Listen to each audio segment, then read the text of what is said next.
siang, apa kabar saudara? Senang sekali menjumpai Anda siang hari ini.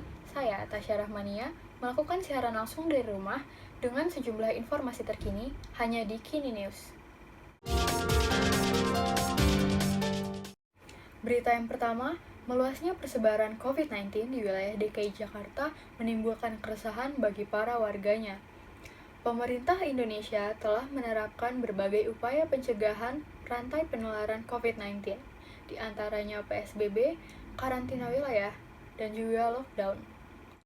Komplek perumahan Pondokopi Blok R dan T melakukan lockdown dan fogging sebagai salah satu bentuk preventif terhadap COVID-19 dan juga DBD. Berikut berita selengkapnya. Kompleks perumahan Pondokopi Blok R dan T menerapkan lockdown untuk mencegah orang luar masuk kompleks secara bebas dan menularkan virus corona. Ketua RW 07 Pondokopi juga meminta Puskesmas Pondokopi untuk melakukan fogging karena sudah ada 2 orang warga kompleks yang terkena DBD.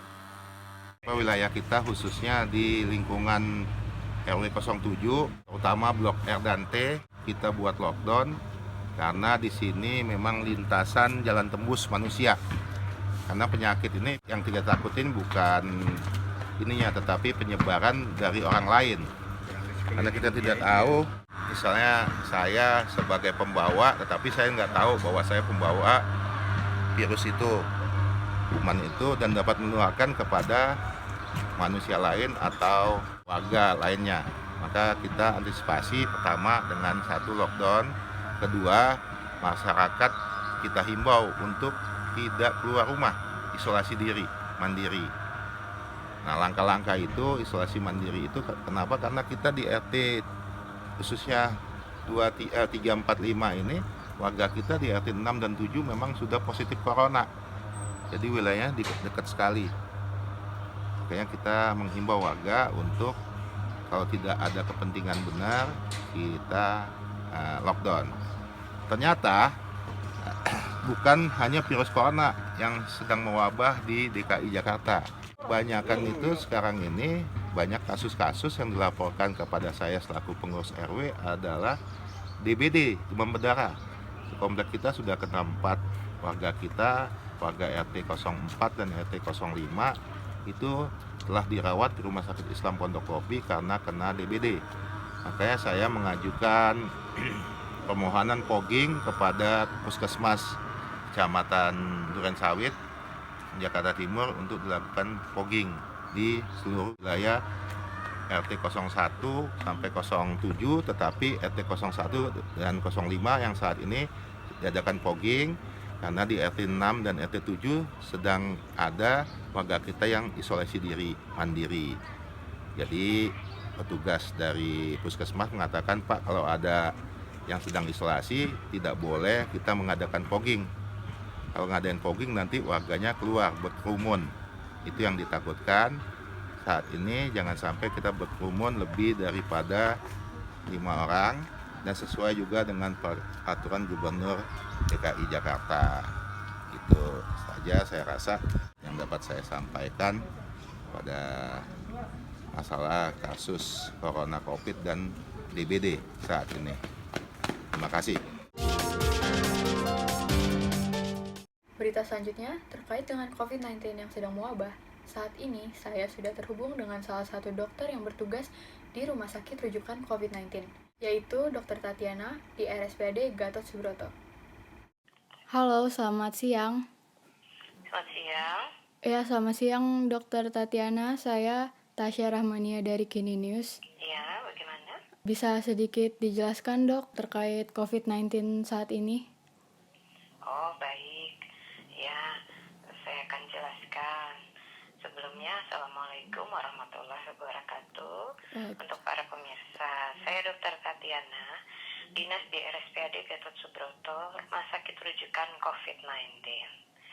Saya dan semua dokter-dokter di Rumah Sakit Rujukan COVID berpesan kepada seluruh masyarakat Indonesia agar mematuhi semua anjuran dan himbauan dari pemerintah, yaitu ada dari Badan Nasional Penanggulangan Bencana, yaitu menghimbau supaya disiplin yang kuat untuk membuat corona cepat minggat. Harus disiplinnya di dalam pakai masker, cuci tangan pakai sabun, jaga jarak atau physical distancing, tetap di rumah saja atau stay at home, dan tidak mudik di masa lebaran ini. Ya, mari kita bersatu melawan COVID-19. Di bulan Ramadan ini, lebih baik kita memperbanyak ibadah di rumah, berdoa supaya pandemi corona cepat berlalu. Kemudian dari Pusat Informasi COVID, patuhi instruksi dari pemerintah setempat untuk tetap tinggal di rumah. Pakai masker, jaga jarak aman dari orang sekitar, kira-kira 1-2 meter, jangan dekat orang yang sedang batuk atau flu, sering cuci tangan dengan sabun. Jangan menyentuh mata, hidung, mulut, dan wajah. Ada etika batuk atau bersin, yaitu tutupi mulut dan hidung dengan siku atau tisu. Menurut data Kemenkes RI, pada hari ini, tanggal 25 April 2020, data perkembangan COVID, yaitu pasien yang positif corona ada 8.607 orang.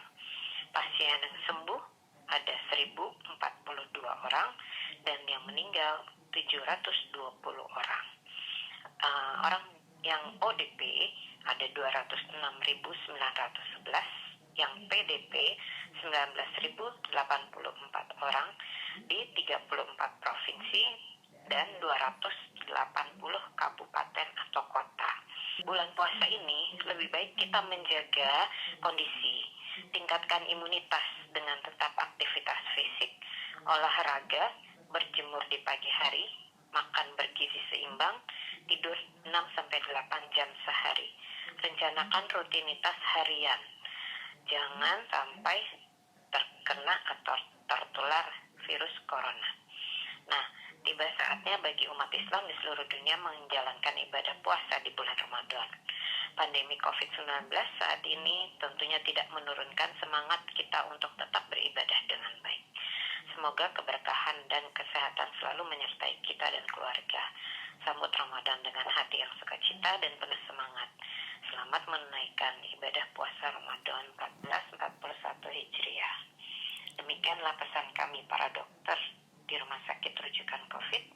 Semoga pemirsa selalu sehat. Salam sehat Indonesia. Wassalamualaikum warahmatullahi wabarakatuh. Waalaikumsalam warahmatullahi wabarakatuh. Baik, terima kasih dokter atas wejangannya. Sama-sama, selamat bertugas. Ya, terima kasih. Pemirsa, demikian berita hari ini yang dapat saya sampaikan. Semoga pemirsa dapat mengikuti aturan yang dikeluarkan oleh pemerintah agar terhindar dari COVID-19. Saya Tasya Rahmania, pamit undur diri dan sampai jumpa.